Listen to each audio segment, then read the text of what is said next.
नमस्कार दोस्तों, मैं राजिका अग्रवाल आपकी साइंस टीचर। पढ़ रहे थे हम जेनेटिक्स के बारे में, आनुवंशिकी के बारे में। लास्ट क्लास के अंदर हमने डिस्कस किया था मानवों में लिंग निर्धारण, sex determination in human beings. तो मानवों में जो गुणसूत्रों की संख्या होती है वो होती है 46। नर के अंदर जो गुणसूत्र है वो है 44 प्लस XY।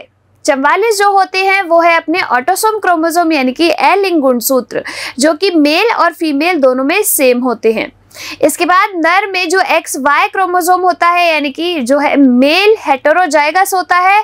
Y क्रोमोसोम सुनिश्चित करता है कि जो बनने वाला बच्चा है वो लड़का बनेगा। फीमेल के अंदर जो क्रोमोसोम होते हैं वो होते हैं 44 प्लस XX क्रोमोसोम। अब जो है एक बच्चे में लिंग निर्धारण कैसे होगा, तो अगर मेल ने अपना Y क्रोमोसोम दिया है तो बनने वाला बच्चा होगा क्या, लड़का। और अगर मेल ने अपना X क्रोमोसोम दिया है तो बनने वाला जो बच्चा होगा वो होगी लड़की। इस तरीके से जो एक मेल होता है वो सुनिश्चित करता है कि बनने वाला जो बच्चा है वो लड़का हो या लड़की हो। आज की इस क्लास के अंदर हम पढ़ने वाले हैं कुछ जेनेटिक डिसऑर्डर के बारे में, जिनके क्वेश्चन अक्सर आपको एग्जाम में देखने को मिल जाएंगे। जेनेटिक एक ऐसा टॉपिक है जो इजी है और क्वेश्चन भी बहुत ज्यादा इसके अंदर से बनते हैं। देखिए, जेनेटिक डिसऑर्डर तो ये किस तरीके से होते हैं, आनुवंशिक विकार, डीएनए में जो है कोई भी उत्परिवर्तन आ जाता है, उसकी वजह से जो विकार हो जाते हैं उन्हें अपन कहते हैं जेनेटिक डिसऑर्डर यानी कि आनुवंशिक विकार। अब ये आनुवंशिक है यानी कि एक जनरेशन से दूसरे जनरेशन में ट्रांसफर होंगे, सिंपल सी बात है। तो ये जो है माता पिता से बच्चों में क्या हो जाते हैं, स्थानांतरित हो जाते हैं, इसीलिए हम इनको कहते हैं आनुवंशिक विकार। अब देखिए, कुछ जेनेटिक डिसऑर्डर, जेनेटिक डिजीज के बारे में हमें यहाँ पर पढ़ना है। सबसे पहली जो अपनी आती है वो है हीमोफीलिया। ये जो हीमोफीलिया होता है, इस हीमोफीलिया को अपन क्या कहते हैं, रॉयल डिजीज भी कहते हैं। क्यों कहते हैं रॉयल डिजीज? क्योंकि आपके ये जो है क्वीन विक्टोरिया के अंदर सबसे पहले देखी गई थी और क्वीन विक्टोरिया जो है इसका वाहक थी। अब राजघराने से इसकी शुरुआत हुई थी, इसीलिए इसको कहा जाता है रॉयल डिजीज।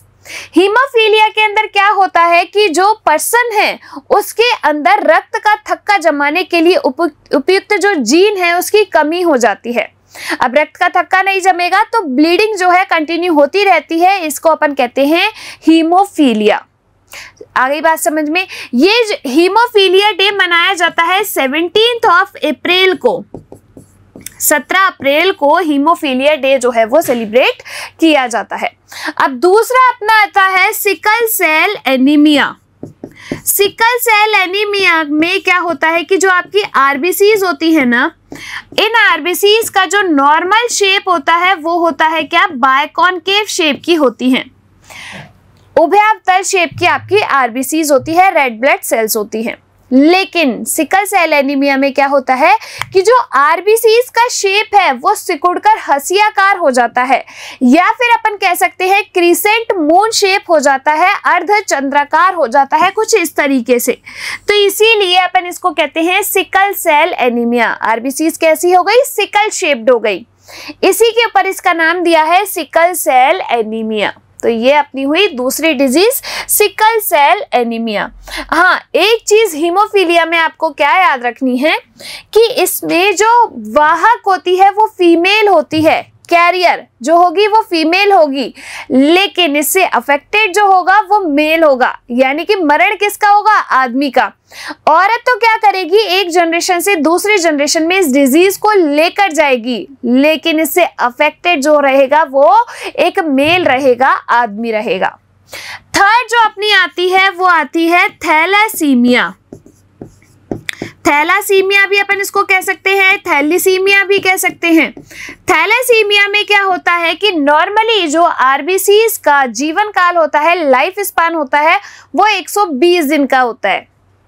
लेकिन थैलेसीमिया के अंदर 30, 40, 50 दिन में जो है आरबीसीज नष्ट होने लगती है। बेसिकली इस तरीके से याद कीजिए कि जो है आरबीसीज का थैला बहुत जल्दी जल्दी खाली होने लगता है, इसे अपन कहते हैं थैलेसीमिया। तो आरबीसीज का जीवन काल क्या हो जाता है, कम हो जाता है।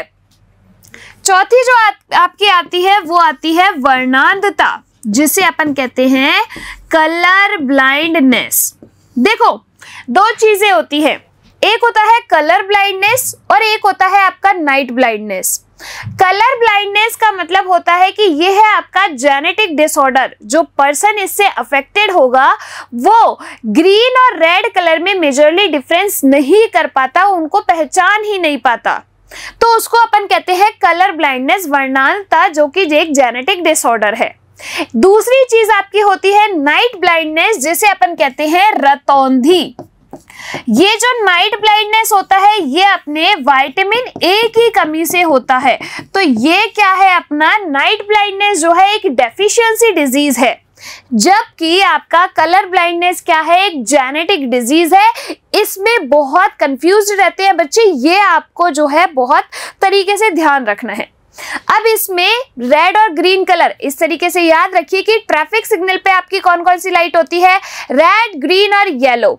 रेड और ग्रीन, इनमें जब डिफरेंस नहीं कर पा रहा, उसको समझ ही नहीं आ रहा, वो पहचान ही नहीं पा रहा, तो सबसे ज्यादा खतरनाक है भाई साहब उसके लिए ट्रैफिक लाइट्स। एक जो है एक सीरीज है आई एम मैच्योर करके, उसमें एक लड़का होता है, उसको यही डिजीज होती है, उसको रेड और ग्रीन का फर्क समझ नहीं आता और वो जो है उस रेड लाइट पे भी चल देता है और उसका एक्सीडेंट हो जाता है। तो ऐसे लोगों को बड़ा ही संभल के जो है रहना पड़ता है यहाँ पर। अब इसमें जो है कैरियर होगी वो कौन होगी, फीमेल होगी, यानी कि जो है मादा ही होगी, और इससे अफेक्टेड जो होगा वो कौन होगा, मेल होगा। आई बात समझ में, यानी कि मरण किसका है, एक आदमी का है। ये कुछ जेनेटिक डिजीज है जिनसे आपके क्वेश्चन एग्जाम के अंदर बनते हैं। चलिए देखिए एक बार यहाँ पर कि सबसे पहला अपना आता है हीमोफीलिया। तो वर्ल्ड हीमोफीलिया डे कब मनाया जाता है, आपका 17 अप्रैल को मनाया जाता है। हीमोफीलिया के अंदर क्या होता है कि जो पर्सन इससे अफेक्टेड होता है उसमें ब्लड की क्लॉटिंग जो है वो नहीं होती, क्योंकि ब्लड के क्लॉट करने के लिए जो उपयुक्त जीन है उसकी कमी हो जाती है। तो इस तरीके से अगर उस पर्सन को चोट लगी है तो उसमें जो है कंटिन्यू ब्लीडिंग होती रहती है। ये कंडीशंस उसमें देखने को मिल जाती है, किसके अंदर, हीमोफीलिया के अंदर। आई बात समझ में। तो देखिए haemophilia also known as royal disease, क्योंकि इसमें ये जो है क्वीन विक्टोरिया में हुई थी और अपने वंशजों में उसका वाहक थी। राजघराने से शुरुआत होने की वजह से अपन इसको कहते हैं रॉयल डिजीज। चोट लगने पर रुधिर का थक्का जो है वो नहीं जमता, क्योंकि उसके लिए उपयुक्त प्रोटीन की, उपयुक्त जीन की जो है क्या हो जाती है, कमी हो जाती है। केवल महिला रोग वाहक होती है, तो जो कैरियर होगी एक जनरेशन से दूसरे जनरेशन में ले जाने का काम करेगी वो कौन करेगी, फीमेल। अफेक्टेड कौन होगा, मेल होगा। ठीक है, आगे बात समझ में। चलिए दूसरा अपन देखते हैं, दूसरा अपना आता है sickle cell anaemia. Sickle cell anaemia के अंदर क्या होता है कि जनरली जो आपके आरबीसीज होती हैं, नॉर्मल आरबीसीज का जो शेप होता है वो होता है बायकॉन्केव शेप। अब बायकॉन्केव को अपन कहते हैं उभयावतल, लेकिन सिकल सेल एनीमिया के अंदर क्या होता है कि जो आरबीसीज होती है इस टाइप से आपको नजर आ रही है, ये क्रिसेंट मून शेप्ड। जनरली जो आकार होता है आरबीसीज का ये वाला होता है बायकॉन्केव शेप की होती है, लेकिन सिकल सेल एनीमिया में क्या होगा कि सिकल शेप्ड जो है आपकी आरबीसीज हो जाती है, इसीलिए अपन इसको क्या कहते हैं, सिकल सेल एनीमिया कहते हैं। आई कि नहीं, यही बात समझ में। जो आपकी आरबीसीज होती है उनका जीवन काल होता है 120 दिन, और इन आरबीसीज को कहा जाता है क्या, इरिथ्रोसाइट्स। क्या कहा जाता है, इरिथ्रोसाइट्स कहा जाता है। ये जो आपकी आरबीसीज होती है ये क्या करती है, गैसेस एक्सचेंज का कार्य करती है, गैसेस ट्रांसपोर्ट का कार्य करती है।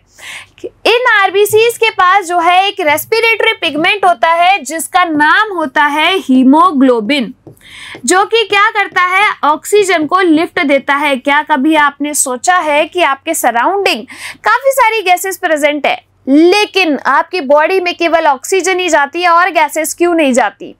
क्यों? क्योंकि आपके आरबीसीज के पास एक रेस्पिरेटरी पिगमेंट होता है जिसका नाम है हीमोग्लोबिन, जो कि क्या करता है, केवल और केवल ऑक्सीजन को लिफ्ट देता है। इसी हीमोग्लोबिन की वजह से हमारे जो ब्लड का कलर होता है वो कैसा होता है, रेड कलर होता है, लाल होता है। आ गई बात समझ में। तो इस तरीके से सिकल सेल एनीमिया में क्या होगा, सिकल शेप्ड आरबीसीज हो जाती हैं। देखिए इधर, ग्लोबिन पर उपस्थित ग्लूटामिक अम्ल के स्थान पर वैलिन अम्ल आ जाता है। देखो प्रोटीन की चेन होती है इस तरीके से, ये जो अपनी प्रोटीन की चेन होती है वो अमाइनो एसिड से मिलके बनी होती है, जैसे आपका मिथ्योनिन हो गया, जैसे वैलिन हो गया, ग्लूटामिन हो गया, इस तरीके से बहुत सारे अमाइनो एसिड जो है वो मिलके क्या बनाते हैं, आपके प्रोटीन की चेन बनाते हैं। अब इस प्रोटीन की चेन पे क्या होगा कि जैसे यहाँ पे मान लो ग्लूटामिक एसिड आने वाला था, लेकिन इस ग्लूटामिक एसिड को किसने जो है रिप्लेस कर दिया, वैलिन ने रिप्लेस कर दिया। इसकी जगह पर क्या आ गया, वैलिन आ गया, जिसकी वजह से ये जो आपकी आरबीसीज है वो क्या हो जाती है, सिकुड़ जाती है।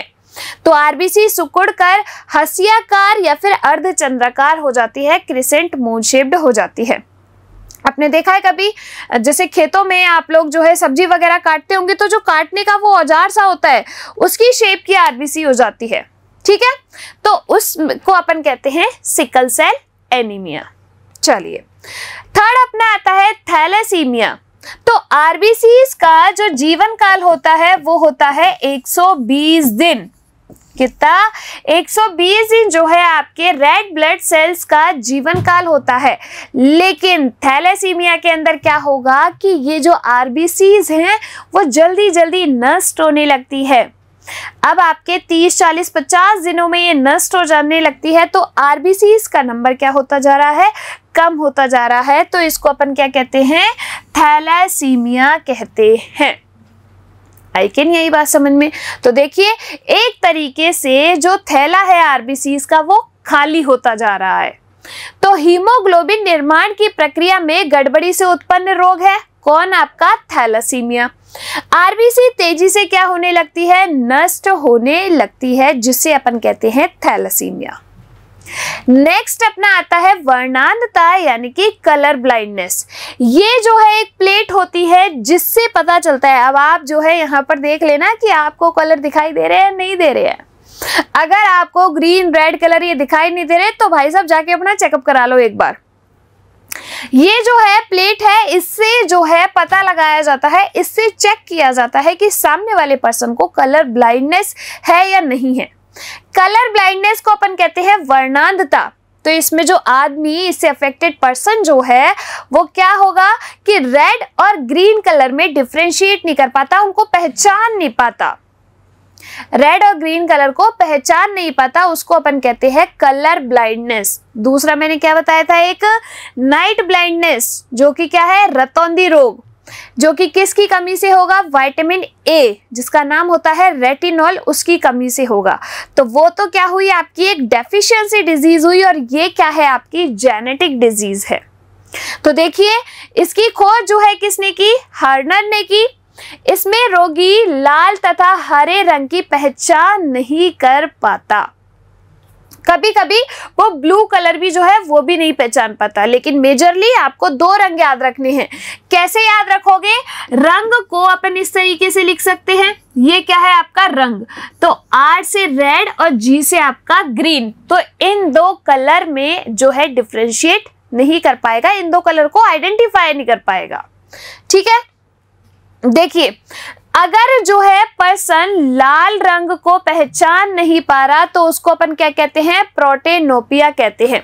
देखो इस डायग्राम के अंदर अगर आपको नजर आ रहा हो तो ये है आपका नॉर्मल विजन, यानी कि जिसको कलर ब्लाइंडनेस नहीं है, वो सारे कलर को पहचान पा रहा है। इसमें आपको दिख रहा होगा कि जो पर्सन है वो ग्रीन कलर को नहीं पहचान पा रहा। किसको, ग्रीन कलर को नहीं पहचान पा रहा। तो अगर वो ग्रीन कलर को नहीं पहचान पाता तो उसे अपन कहते हैं ड्यूटेरोनोपिया। क्या कहेंगे, ड्यूटेरोनोपिया। अगर जो है वो रेड कलर को नहीं पहचान पाता तो उसे अपन कहते हैं प्रोटेनोपिया। ये दो मेजरली आपको याद रखनी है। और थर्ड, अगर वो ब्लू कलर को नहीं पहचान पाता तो उसे अपन कहते हैं ट्रिटेनोनोपिया, ठीक है। आई बात समझ में। इस तरीके से ये जो है आपकी क्या है, कुछ जेनेटिक डिजीज है। अब जो है अपन आगे यहाँ पर पढ़ने वाले हैं गुणसूत्रीय विकार यानी कि आपके क्रोमोसोमल डिसऑर्डर। देखिए, गुणसूत्रीय विकार आपके दो तरीके के होते हैं। एक है आपका एलिंग गुणसूत्रीय विकार, यानी कि आपके ऑटोसोम क्रोमोसोम पर कोई जो है चेंजेस हुए तो उन्हें अपन कहते हैं एलिंग गुणसूत्रीय विकार। दूसरे आपके आते हैं लिंग गुणसूत्रीय विकार, तो जो आपके दो क्रोमोसोम है, सेक्स क्रोमोसोम दो ही तो है भाई, मेल के अंदर XY है, फीमेल के अंदर XX है।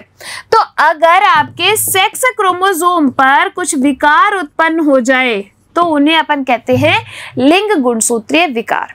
अब इसको इस तरीके से समझिए, दो ट्रिक है, दो ट्रिक में सारे गुणसूत्रीय विकार आपको याद हो जाएंगे। कैसे? और एग्जाम में लगा के ले लो, महिला पुलिस अधीक्षक, चाहे आपका रीट का एग्जाम हो, चाहे कोई भी एग्जाम ले लो, SI का एग्जाम ले लो, इसके गुणसूत्रीय विकार के क्वेश्चन जो है बहुत बनते हैं। कैसे? देखो, सबसे पहले यहाँ पर देखिए एलिंग गुणसूत्रीय विकार। क्या? एलिंग गुणसूत्रीय विकार, जो कि किस पे होंगे? ऑटोसोम क्रोमोसोम पे। ऑटोसोम क्रोमोसोम की संख्या कितनी है अपनी? 44 है, 22 पेयर है। आपको क्या ट्रिक यहां पर याद रखनी है? ट्रिक आपकी ये है, 13 को पटाऊं, 18 को वर्ल्ड ट्यूर कराऊं, 13 को पटाऊं, 18 को वर्ल्ड ट्यूर कराऊं और 21 को डायमंड रिंग दिलाऊं। एक लड़का है जो अपने प्रॉमिस कर रहा है किसी को, क्या कि 13 को तो पटाऊं, 18 को वर्ल्ड टूर कराऊं, 21 को डायमंड रिंग दिलाऊं। ये ट्रिक आपको यहां पर याद करनी है। अब देखो, इस ट्रिक को लिखने का मतलब क्या है? सबसे पहले यहां पर लिखा हुआ है 13 को पटाऊं, यानी कि अगर 13वें गुणसूत्र पर ट्राइसोमी हो जाती है, यहां पर क्या होगा? ट्राइसोमी होगी। ट्राइसोमी का मतलब होता है कि दो की जगह कि आपके गुणसूत्र जो है इस तरीके से प्रेजेंट होते हैं जोड़े में, इन दो की जगह जो है 3 गुणसूत्र आ जाते हैं, तो इसको अपन कहते हैं ट्राइसोमी। तो अगर 13वें गुणसूत्र पर ट्राइसोमी होती है तो उससे होगा पटाऊ सिंड्रोम। ठीक है। अगर 18वें गुणसूत्र पर ट्राइसोमी होती है तो वर्ल्ड से आपको बनाना है एडवर्ड सिंड्रोम। क्या? Edward syndrome. और आपके जो है 21वें गुणसूत्र पर ट्राइसोमी होती है तो डायमंड से आपको बनाना है डाउन सिंड्रोम। क्या? Down syndrome. तो अगर 13वें गुणसूत्र पर ट्राइसोमी, पटाऊ सिंड्रोम, 18वें गुणसूत्र पर ट्राइसोमी, एडवर्ड सिंड्रोम, और 21वें गुणसूत्र पर ट्राइसोमी, तो आपके हो गया डाउन सिंड्रोम। ये क्या है? आपके एलिंग गुणसूत्रीय विकार है, यानी कि ऑटोसोम क्रोमोसोम पर चेंजेस होने की वजह से, उनकी संख्या में चेंज होने की वजह से। ठीक है। फिर अपना आता है क्या? लिंग गुणसूत्रीय विकार, यानी कि ये किस पर होंगे? सेक्स क्रोमोसोम पर होंगे, जो कि अपने कितने होते हैं? 2 होते हैं। अब इसमें आपको क्या ट्रिक याद करनी है? तो देखो, यहां पर इसकी जो है आपकी ट्रिक रहेगी, फिल्टर कब टर्न करना है। ट्रिक क्या है आपकी? इसके लिए जो ट्रिक रहेगी वो होगी फिल्टर कब टर्न करना है। ठीक है। फिल्टर कब टर्न करना है? देखो, फिल्टर से आपका क्या बनेगा? क्लाइनफेल्टर बनेगा। फिल्टर से क्या बनेगा? क्लाइनफेल्टर बनेगा भाई साहब। इसके बाद कब से आपका क्या बनेगा? जेकब बनेगा, जेकब सिंड्रोम। और टर्न से क्या बनेगा? टर्नर सिंड्रोम बनेगा। क्या बनेगा? Turner syndrome. आई नहीं आई बात समझ में? अब देखिए, क्लाइनफेल्टर सिंड्रोम के अंदर क्या होता है कि एक एक्स क्रोमोसोम की वृद्धि हो जाती है, यानी कि यहां पर जो क्रोमोसोम होंगे वो 44 प्लस XXY क्रोमोसोम होंगे। तो सेक्स क्रोमोसोम की संख्या कितनी होती है? 2, लेकिन यहां पर एक एक्स क्रोमोसोम ज्यादा आ गया तो उसे अपन कहते हैं क्लाइनफेल्टर सिंड्रोम। ठीक है।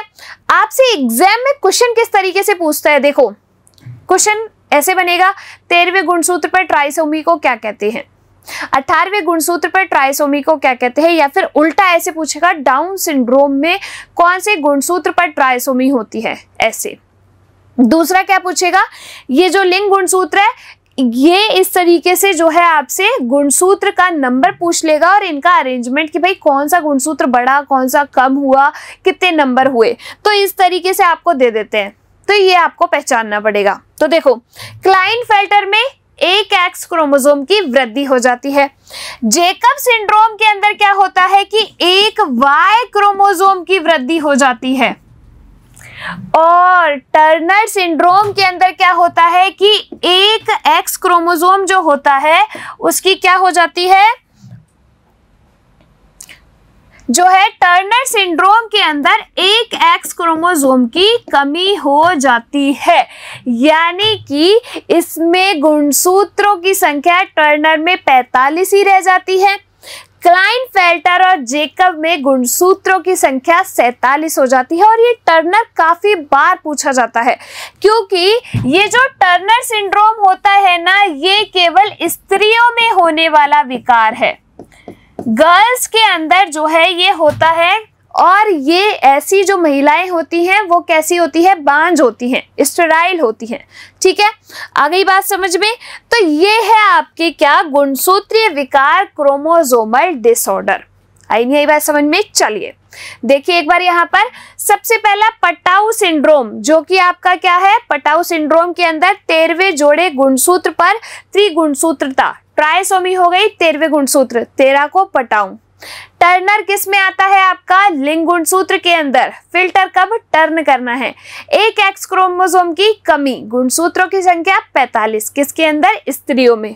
तो महिलाओं में होता है एक्स गुणसूत्र की कमी हो जाती है, तो गुणसूत्रों की संख्या 44 प्लस एक्स 0। ठीक है, फिर इधर देखिए एडवर्ड सिंड्रोम, तो 13 को पटाऊं, 18 को वर्ल्ड टूर कराऊं, तो 18वें गुणसूत्र पर ट्राइसोमी, तो आपका एडवर्ड सिंड्रोम।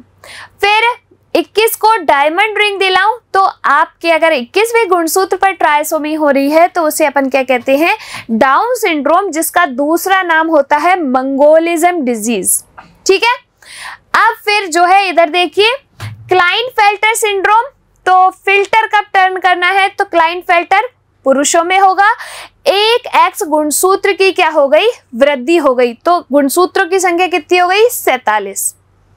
यहां पर देखिए जेकब सिंड्रोम, तो जेकब सिंड्रोम में क्या होगा, एक वाई गुणसूत्र की वृद्धि हो जाती है, तो 44 प्लस एक्स वाई गुणसूत्र हो जाता है किसमें, जेकब सिंड्रोम के अंदर। और थर्ड आपको बता ही दिया टर्नर सिंड्रोम, जिसमें एक एक्स गुणसूत्र की कमी हो जाती है। तो ये है आपके क्या, कुछ क्रोमोसोमल डिसऑर्डर, जिनके एग्जाम के क्वेश्चन क्वेश्चन बनने की पॉसिबिलिटीज बहुत ज्यादा होती है। ठीक है, और ये जेनेटिक्स तो वैसे ही रेलवे का, राजस्थान एग्जाम वालों का फेवरेट है। चलिए यहाँ पर कुछ जो है अदर जेनेटिक डिजीज, एक दो डिजीज और है। पहली है आपकी एल्बिनिज्म, जिसे अपन कहते हैं वर्णकहीनता। तो आपने देखा है कि कई लोग जो है पूरे सफेद हो जाते हैं, क्यों, क्योंकि उनमें मेलानिन नामक वर्णक की क्या हो जाती है, कमी हो जाती है। ये मेलानिन जो है वही उत्तरदायी होता है किसके लिए, हमारी त्वचा के रंग के लिए, बालों के कलर के लिए। जो मेलानिन वर्णक है, मेलाटोनिन हार्मोन की वजह से मेलानिन वर्णक जो है वो बनता है। ये जो है मेलानिन हमारी त्वचा को और बालों को रंग देता है, और इसकी कमी हो जाती है तो जो है आदमी बिल्कुल ऐसे वर्णकहीन, ऐसे सफेद सा हो जाता है। अब मेलानिन ज्यादा होता है तो उनकी जो त्वचा का कलर होता है, स्किन कलर जो होता है वो डार्क होता है। इसको अपन क्या कहते हैं, एल्बिनिज्म कहते हैं। दूसरा अपना आता है एल्केप्टोन्यूरिया। तो इसमें क्या होगा कि रोगी का मूत्र हवा के संपर्क में आते यूरिन जो है उसका कलर ब्लैक हो जाता है। तो इस तरीके से ये नॉर्मल यूरिन का कलर है, और ये जो है किसकी वजह से, यानी कि एल्केप्टोन्यूरिया जिसको है, तो उसका जो यूरिन है वो एयर के कांटेक्ट में आते ही क्या हो जाता है, ब्लैक हो जाता है।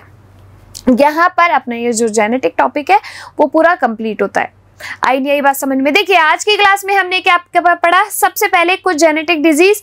पहली है अपनी हीमोफीलिया, जिसको अपन क्या कहते हैं, रॉयल डिजीज। क्वीन विक्टोरिया अपने वंशजों में इसका वाहक थी। इसीलिए अपन इसको कहते हैं royal disease. World haemophilia day 17 अप्रैल को मनाते हैं। इसमें जो है रक्त का थक्का जमाने के लिए जो उपयुक्त प्रोटीन है उसकी कमी हो जाती है। जो फीमेल होती है वो कैरियर वाहक होती है, अफेक्टेड होता है जो मेल होता है। दूसरा अपना आता है क्या, कलर ब्लाइंडनेस, तो वर्णांधता, जिसमें आदमी जो है रेड और ग्रीन कलर को पहचान नहीं पाता, उसको अपन कहते हैं कलर ब्लाइंडनेस। मेल जो है अफेक्टेड होगा, फीमेल जो है कैरियर होगी यानी कि वाहक होगी। तीसरा अपना आता है सिकल सेल एनीमिया, तो आरबीसीज का शेप नॉर्मली होता है बायकॉन्केव उभयावतल, लेकिन सिकल सेल एनीमिया में जो आरबीसीज है उनका शेप हो जाता है सिकल शेप्ड, हंसियाकार हो जाती है सिकुड़कर, उसे अपन कहते हैं सिकल सेल एनीमिया। ऐसा क्यों होता है, ग्लूटामिन एसिड की जगह पर वैलिन एसिड जो है आ जाता है, इसकी वजह से। चौथा आपका आता है थैलेसीमिया। नॉर्मल आरबीसीज का जीवन काल होता है 120 दिन, लेकिन थैलेसीमिया के अंदर आरबीसीज का थैला जल्दी जल्दी खाली होने लगता है, यानी कि आरबीसीज का जीवन काल जो है क्या हो जाता है, कम, और आरबीसीज जो है जल्दी जल्दी नष्ट होने लगती हैं। RBC, red blood cells, erythrocytes अपन इनको कहते हैं, गैसियस एक्सचेंज का यानी कि ट्रांसपोर्ट का काम करेगी। इनके पास कौन होता है, हीमोग्लोबिन, जो कि रेस्पिरेटरी पिगमेंट है, जिसकी वजह से ब्लड का कलर होता है रेड, और ऑक्सीजन का ट्रांसपोर्ट का कार्य करता है हीमोग्लोबिन। फिर इसके बाद हमने देखे क्रोमोसोमल डिसऑर्डर, दो टाइप के, एलिंग गुणसूत्र, लिंग गुणसूत्र। एलिंग गुणसूत्र ऑटोसोम क्रोमोसोम पर ट्राइसोमी हो जाती है। देखो 13 को पटाऊं, 18 को वर्ल्ड टूर कराऊं, 21 को जो है डायमंड रिंग दिलाऊं, तो 13 को पटाऊं, 13वें गुणसूत्र पर ट्राइसोमी, पटाऊ सिंड्रोम। 18 को वर्ल्ड टूर कराऊं, 18वें गुणसूत्र पर ट्राइसोमी, एडवर्ड सिंड्रोम। 21 को जो है डायमंड रिंग दिलाऊं, तो 21वें गुणसूत्र पर ट्राइसोमी, तो हो गया डाउन सिंड्रोम, जिसे अपन मंगोलिज्म मूर्ख भी कहते हैं। फिर आपके आते हैं सेक्स क्रोमोसोम डिसऑर्डर वाली, क्या ट्रिक है, क्लाइनफेल्टर, टर्नर और जेकब, जिसके लिए ट्रिक क्या है अपनी, फिल्टर कब टर्न करना है। तो क्लाइनफेल्टर एक एक्स गुणसूत्र की वृद्धि, यानी कि गुणसूत्रों की संख्या 47 पुरुषों में होगा। जेकब सिंड्रोम एक वाई गुणसूत्र की वृद्धि, किसमें होगा, पुरुषों में, गुणसूत्रों की संख्या 47। तीसरा है आपका टर्नर सिंड्रोम, महिलाओं में होगा। ऐसी महिलाएं क्या होती है, बांझ होती है।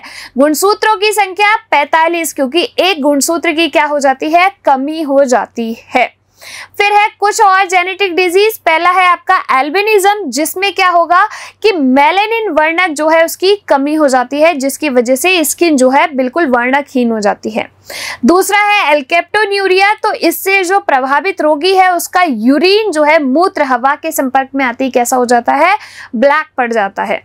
इसे अपन कहते हैं क्या, एल्केप्टोन्यूरिया। तो ये हुई अपनी जेनेटिक यहाँ पर कंप्लीट। मिलेंगे अपन अगली क्लास में एक नए टॉपिक के साथ, तब तक इसको पढ़ते रहिए, रिवाइज करते रहिए। धन्यवाद।